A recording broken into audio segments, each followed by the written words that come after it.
Welcome to everyone here in person and to everyone who is visiting our service and through technology. The Youth Fellowship of Lake Norman is a inclusive congregation. Can I just speak from the heart, please? Okay, our members love each other. That's all we do. We just love each other. And we have a guest speaker. Her name is Laurie Walker. She was a founding member of the congregation many years ago.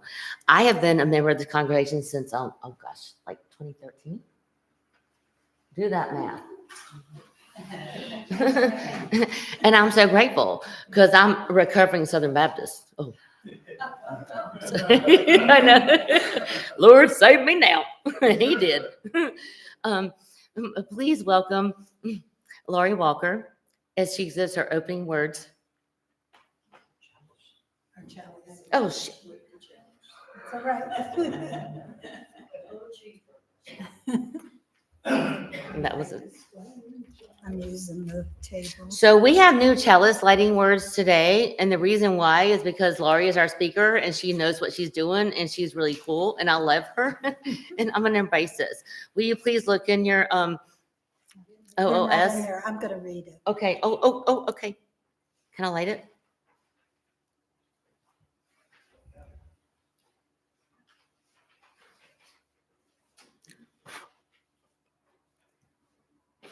This chalice is for the living, the changing, the becoming.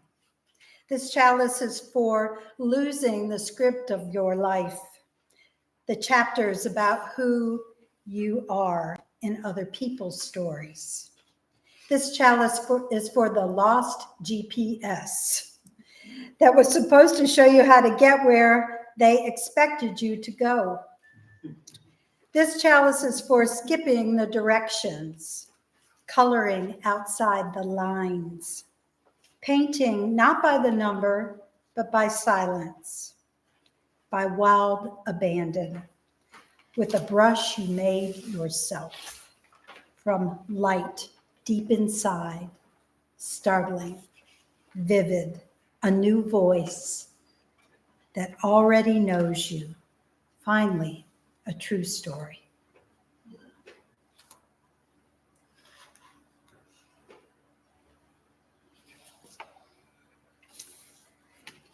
So my opening words are from good old Mary Oliver.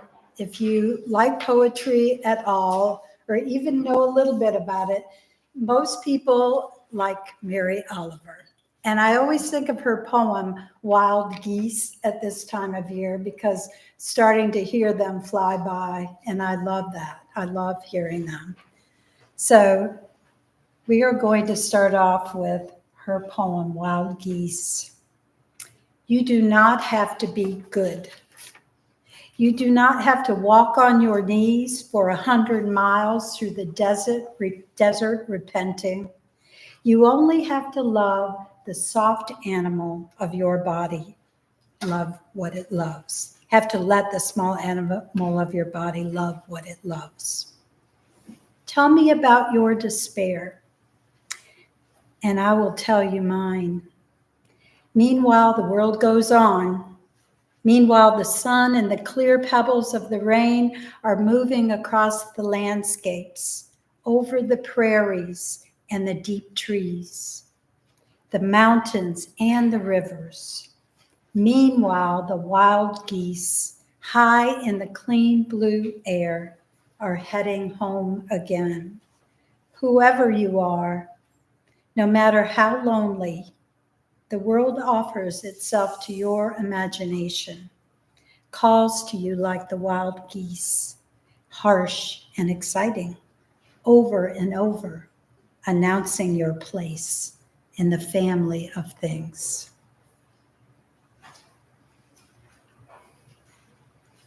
So, Autumn. Thank you. Yes. Where are the children? Thank you. That was lovely.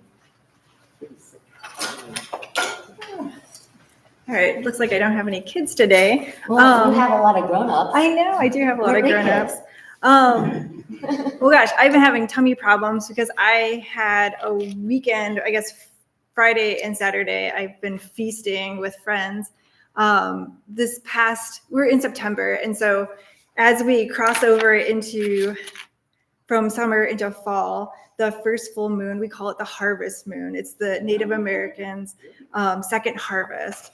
And so this past weekend, I got to spend time for the nations all came together. We had Navajo Nation, Iroquois, Cherokee, and it was all hosted by the Lumbee Nation. Right down the road in Maxim, North Carolina. So I got to eat fried bread. I've got like collared sandwiches in here and like all kinds of fried onions and stuff like that. So I'm happy, but I'm suffering. But I saw our topic today was food for the soul. And it reminded me of a story about the harvest. So I'm going to share the story with you. Once upon a time, there was a family. Maybe this family had not quite enough to eat, or maybe they had just enough to eat, or maybe they had more than enough. But you might not be able to tell. They might not have been able to tell either. Sometimes it's hard to tell if you have enough or not. It's hard not to want more or different things than you have. In any case, this family came together one autumn day for a celebration, a feast, and it's a time for gratitude. They gathered, as we have done, around a table. There was food, there was drink, there were flowers to remind them of the beauty in nature.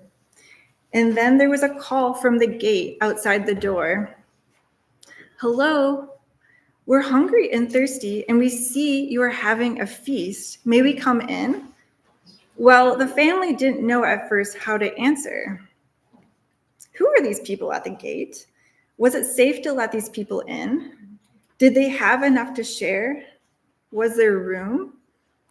They remembered that most of them had come to this family, to the celebration from someplace else. They remembered that even they who were there at the table had not always been kind to each other, and there had been times when they hurt each other. There were still times when they made each other sad or angry or afraid. And there's no way that we know that we can be completely safe. They remembered times when others had shared with them, and even when the others might not have had quite enough of their own.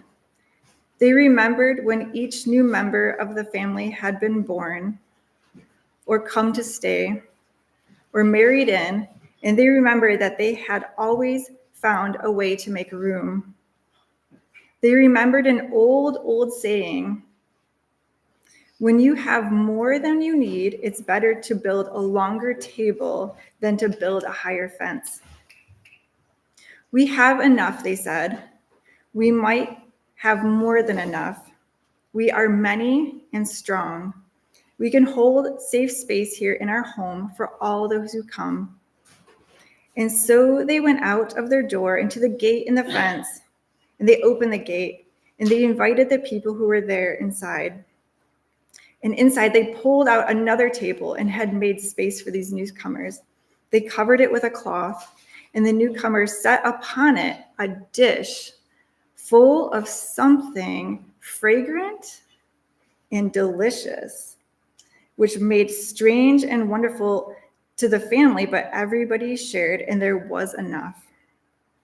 So I like this story because it has kind of a little bit of other stories mixed into it about maybe the stories that we tell. It comes from the perspective of the people inside the home, but there's stories that are told often that might be from outside of our home. So I think that in this time of harvest, we can always think about who we can share our harvest with. So that's all I have for you. Should we do the hymn? Do you want to do that, Spirit of Life? Yeah, let's do it. I love it. It's kind of like a prayer for moving into the. Shall we? So, That one is the- Okay. You're pretty close. Yeah, Yeah, one, two, three. The key is C. Spirit of life.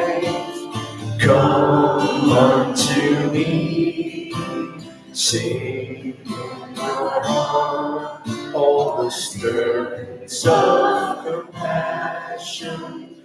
Blow in the wind, rise in the sea, move in the hand, giving life the shape of justice. Roots hold me close, wings set me free. Spirit of life, come to me, come to me.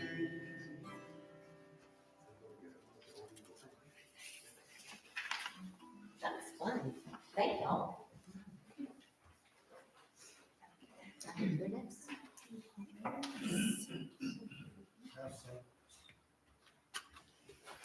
So I hope this microphone will be okay here.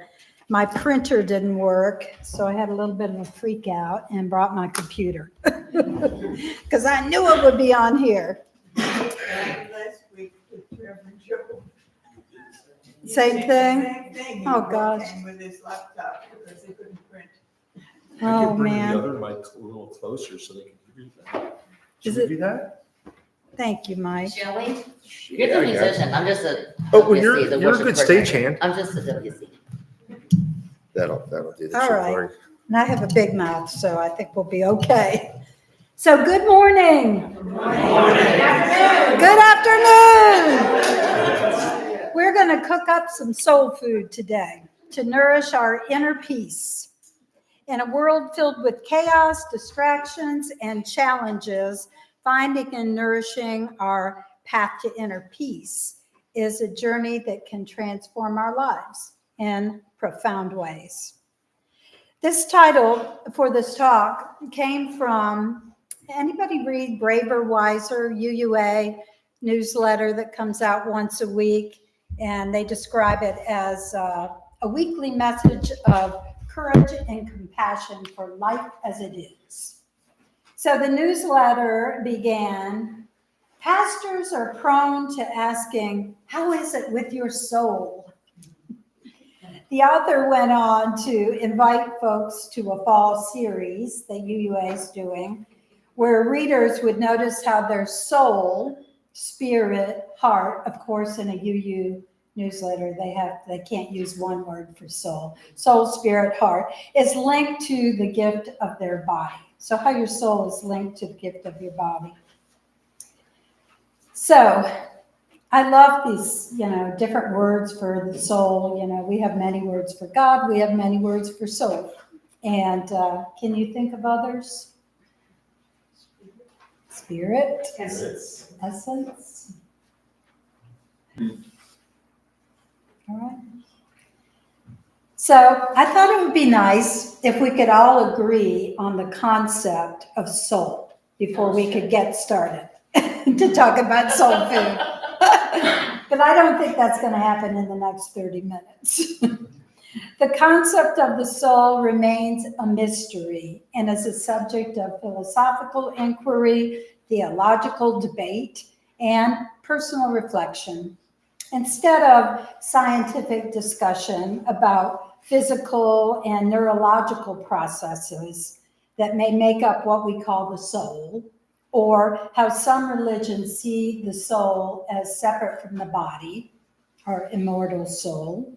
I am more comfortable personally with exploring mind-body connections. That's more my wheelhouse. I do believe, however, that we might all agree that we know when our soul, whatever we want to call it, we know when it's moved. We know how that feels. And we also know when we feel inner peace.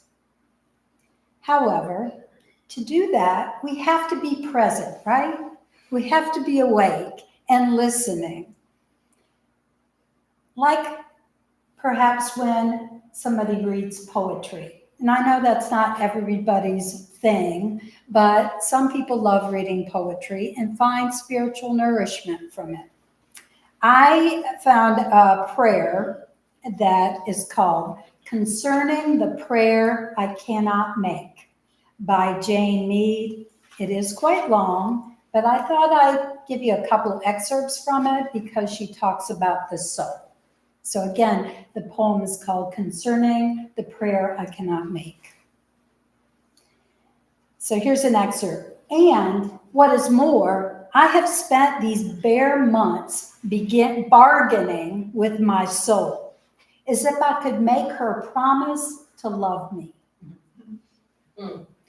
When now it seems what I meant when I said soul was that the river reflects the railway bridge, just as the sky says it should.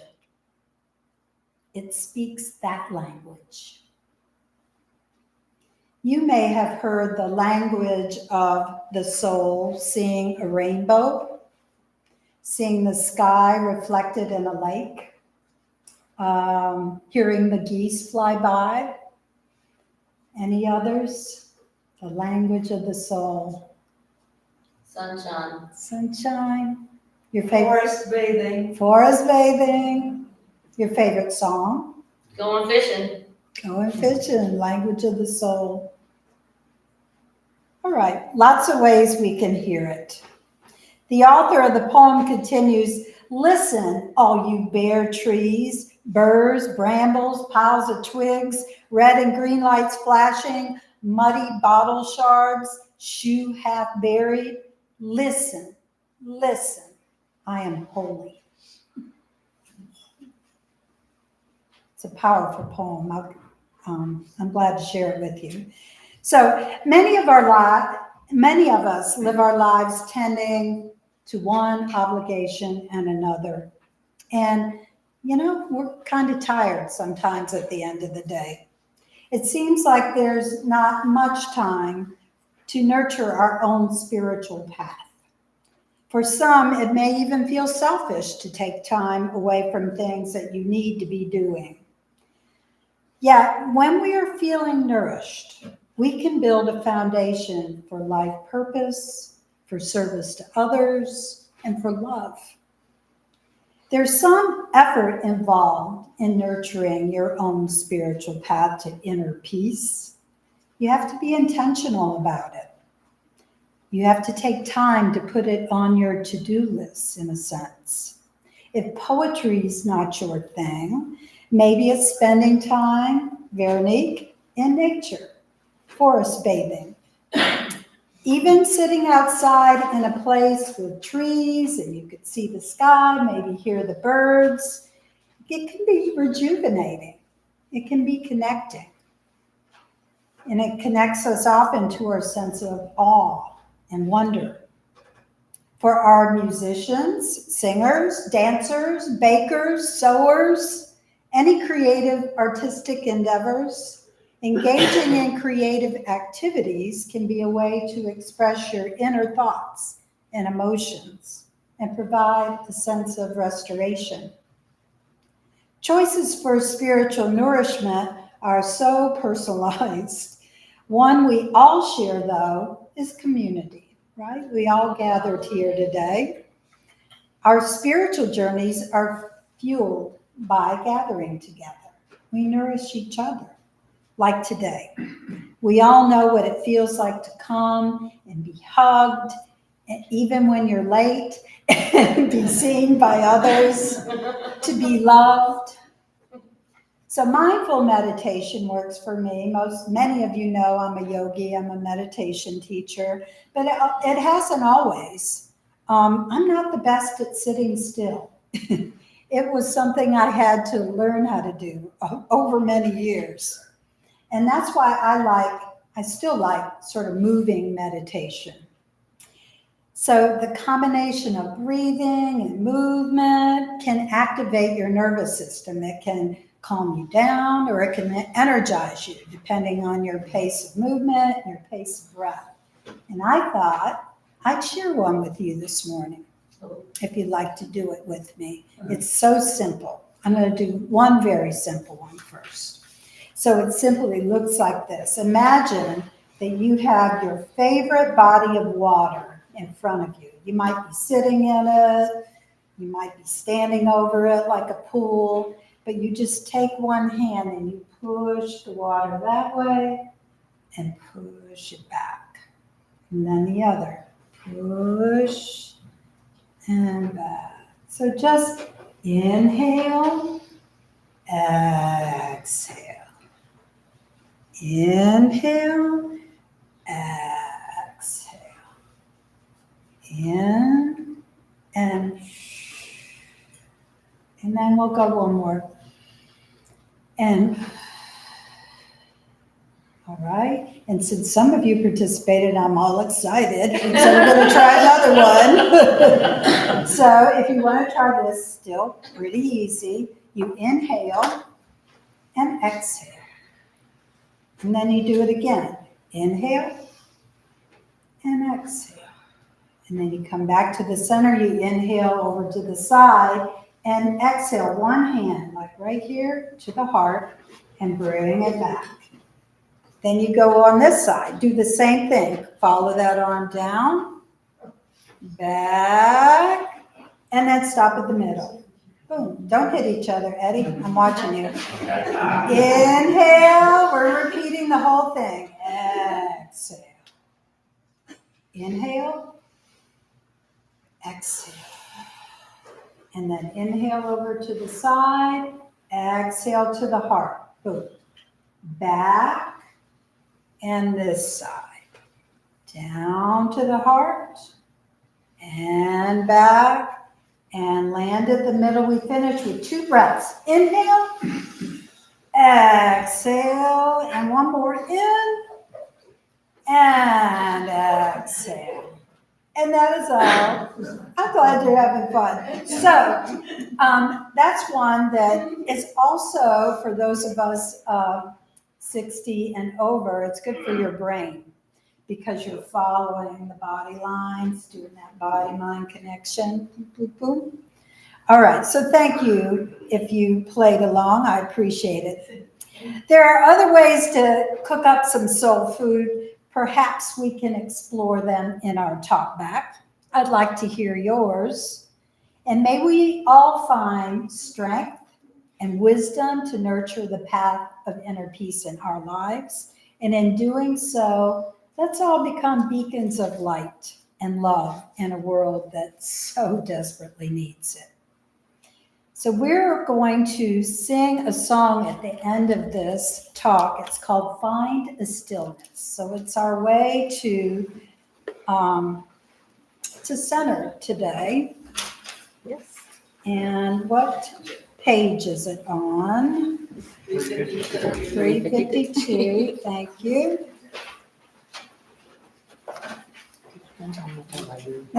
Thanks. And I'm just leading it, right, Mike, like you said. So if you feel more comfortable just saying the words, you don't have to sing if you don't want to. Find a stillness, hold a stillness, let the stillness carry me. Find the silence, hold the silence, let the silence carry me. In the Spirit, by the Spirit, with the Spirit giving power, I will find true harmony.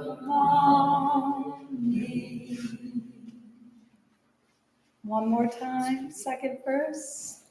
See the essence, hold the essence, let the essence carry me. Let me flower, help me flower, watch me flower, carry me.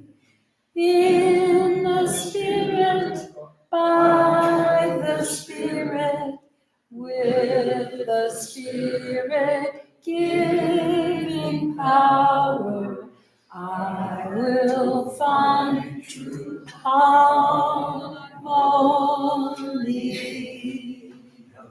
Thank you. Amen.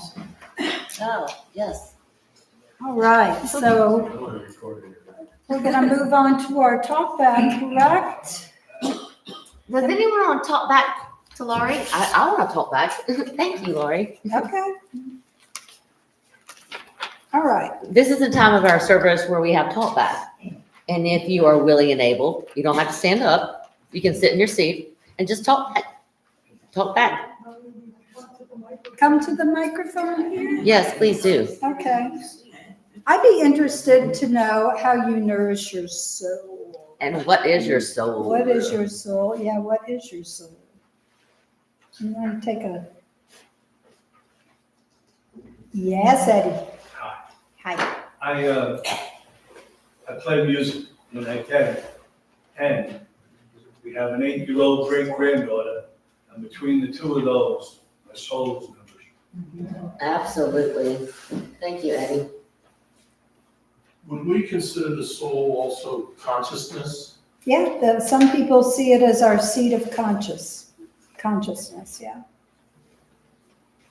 So I nourish mine by looking for the joy of every moment of the day and finding that space to balance all the challenges Right, that are just challenges.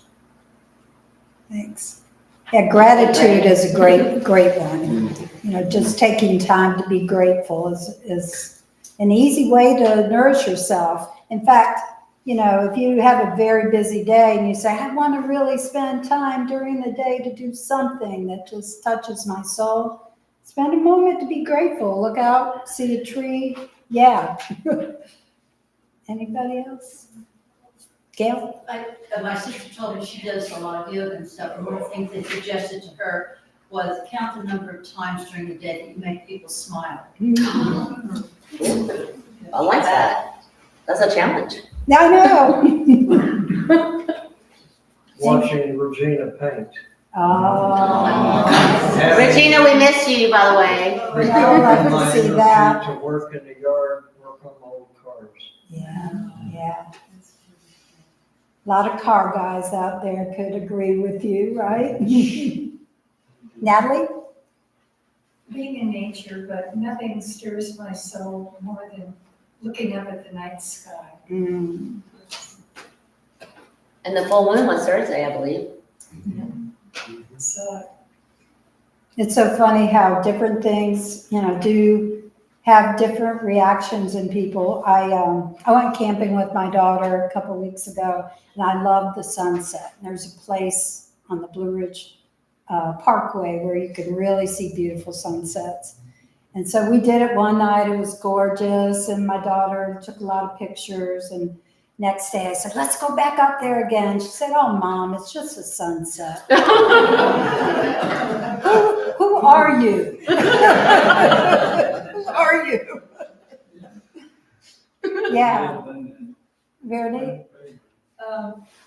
I feed my soul by being outdoors every day in any weather, at least once a day. And there is a secret magic bamboo forest on Davidson College campus, guys. Mhm. It's at the end of the huge sports parking lot. It's really hidden by ordinary trees. And then you go across a little brook, and here you are, gigantic bamboo trees. Wow. And touch the sky, and you can just feel the energy. That's It's neat. magic. That's nice. I love to sit outside on my porch in a rainstorm. Mm. It's raining for me. With the kitty. Yeah. With the kitty. Yeah, That's my Scottish wife, the same, loves the rain. loves the rain. You know what else at Davidson College? They have a labyrinth there that you can walk. Yep. And it's quite lovely, very zen. Wow, thanks. Yes. I have woods outside my apartment, and the changes in the woods with the different seasons. So I find that very calming. You just stand there and just look at it and see all the activity. Yeah. And we're about to have lots of changes, right, in the leaves and hopefully colors. Well, thank you, everybody. That nourished me. I appreciate it. All right. Thank you.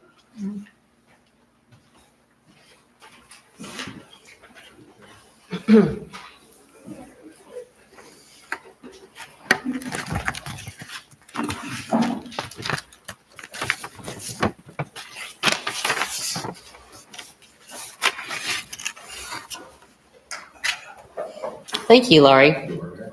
We appreciate you. This fellowship is important to us all. The gift of giving does not just stay in the basket. It goes out to the community and the wider world. Yes. So whatever you can give to us, we appreciate.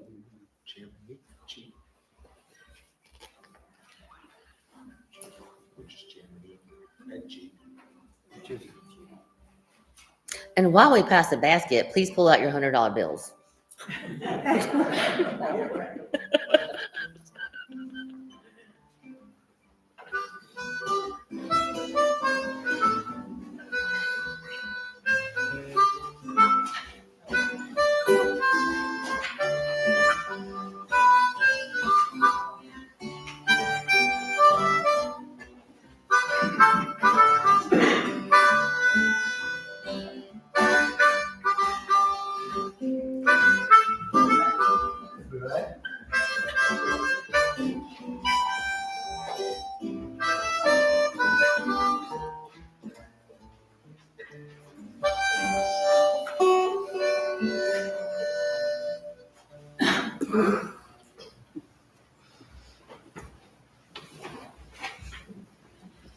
The gifts go back to the community and serve others. Thank you.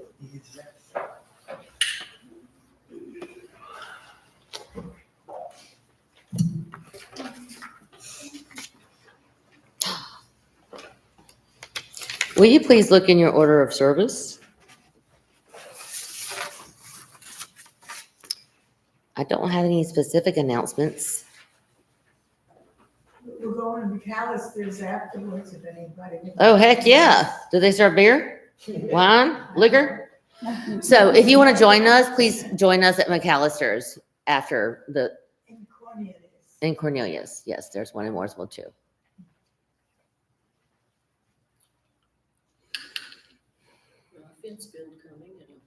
Yes, we do. And thank you. I think they saved a dog yesterday. Mm-hmm. Yep. I forgot her name.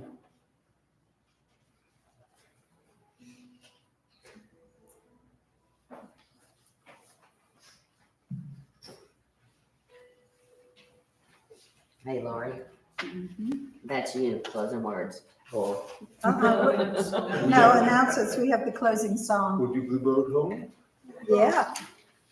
So our closing song is 1064 Blue Boat Home. And I'm going to get, it's in this, yes. Isn't it chill? Yeah, no, it's one of my favorites. And then a little slack. Hey. Oh.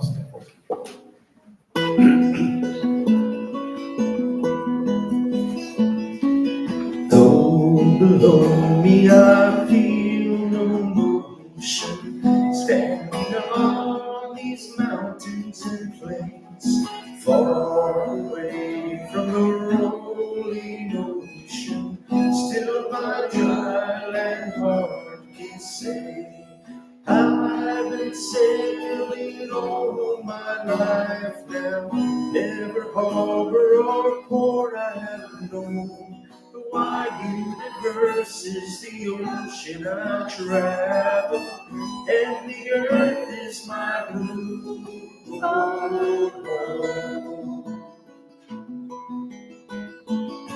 Sun, my sail, and moon, my rudder, as I fly the starry sea, leaning over the edge in wonder, casting asking questions into the deep, drifting here with my ship's companions, all we kindred pilgrim souls, making our way by the lights of the heavens in our beautiful blue home. Eddie.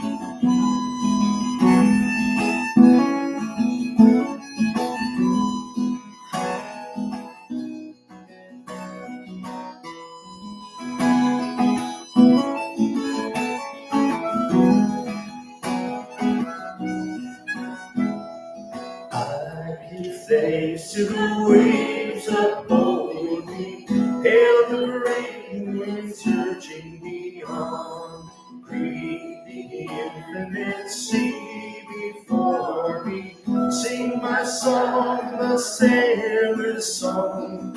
I was born upon the fathoms, never harbor or port I have known. The wide universe is the ocean I travel, and the earth is my blue home.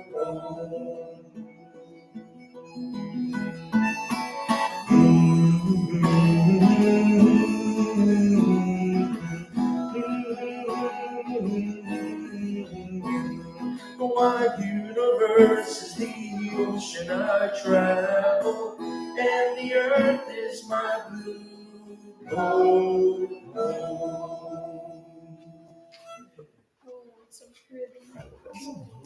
So, our final words, I would love for you to turn to 1058 since you already have this out. And we're going to say these words. So please say them with me.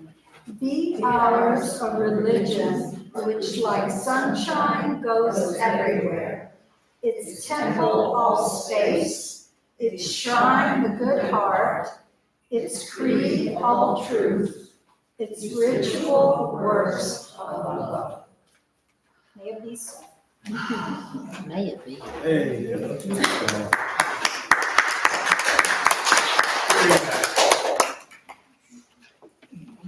Nice doing it. Chalice.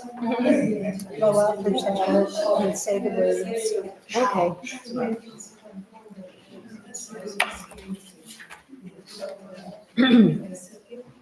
It's Here's the words. unfortunately the chalice is already out, but may we please say the chalice words together? Thank you. Is the chalice, but not the light of truth, the warmth of community, or the fire of commitment. These we carry in our hearts until we meet again. Yay.